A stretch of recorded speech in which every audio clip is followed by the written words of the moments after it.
থাকতে পারে না। সেই জন্য আমি বলি, সেই আয়াতে বলা আছে ওয়া তাসিমু বিল্লাহ, আল্লাহর রজ্জুকে, আল্লাহকে শক্তিশালী ভাবে আঁকড়ে ধরার জন্য এবং বিচ্ছিন্ন না হওয়ার জন্য। সূরা আল ইমরানে বলা হয়েছে ওয়া তাসিমু বিহাবলিল্লাহি জামিআ ওয়া লা তাফাররাকু, আল্লাহর রজ্জুকে শক্তিশালী ভাবে ধারণ করো এবং পরস্পর বিচ্ছিন্ন হয়ে। অসংখ্য আয়াতে আল্লাহ তাআলা এই কথাগুলো বলেছেন।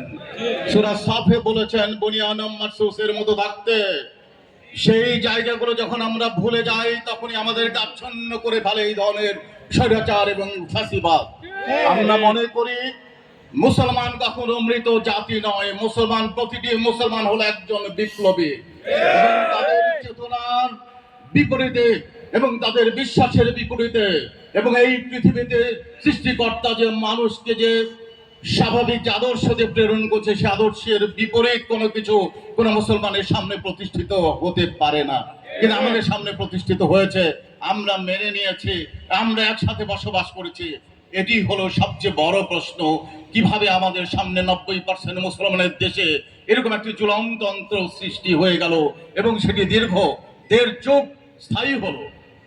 আজকে সময় এসেছে এটিকে, এই যে সংবিধান ছিল, এখানে রাষ্ট্রপতি ছিল, প্রধানমন্ত্রী ছিল, বিচার বিভাগ ছিল, নির্বাচন কমিশন ছিল, সাংবিধানিক সকল প্রতিষ্ঠান ছিল, কেউ কোনো এই অচলায়তন ভাঙতে পারে নাই।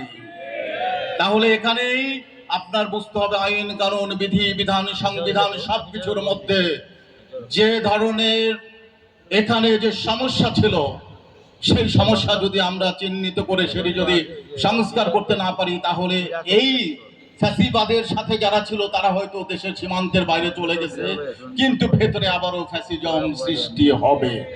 সুতরাং এটিকে সংস্কার করতে হবে, ভেঙে ফেলতে হবে, চুরমার করে ফেলতে হবে। আল্লাহ রাসূল সাল্লাল্লাহু আলাইহি ওয়াসাল্লাম যেভাবে সেই সময়ের অচলায়তন ভেঙেছিলেন, একজন সমাজ সংস্কারক হিসেবে সেই সংস্কারকের চরিত্র নিয়ে, সেই দায়িত্ব নিয়ে